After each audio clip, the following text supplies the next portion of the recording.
আমি আমাদের চোখের পানি তাদের কোনো প্রয়োজন নাই, আমাদের মায়া কান্নার গাজাবাসীর কোনো প্রয়োজন নাই।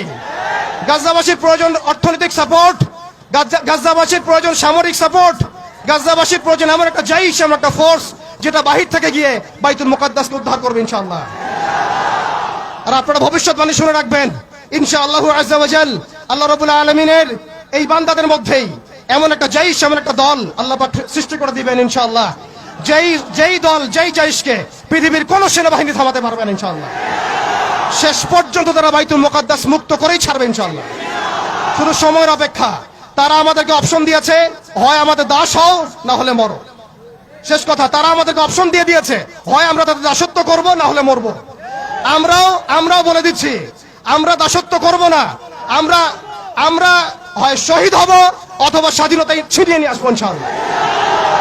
হয় আমরা শহীদ হব, না হলে স্বাধীনতা ছিনিয়ে নিয়ে আসবো ইনশাআল্লাহ। আল্লাহ পাক আমাদের বাংলার তাওহীদের জনতাকে কবুল করেন, আমিন।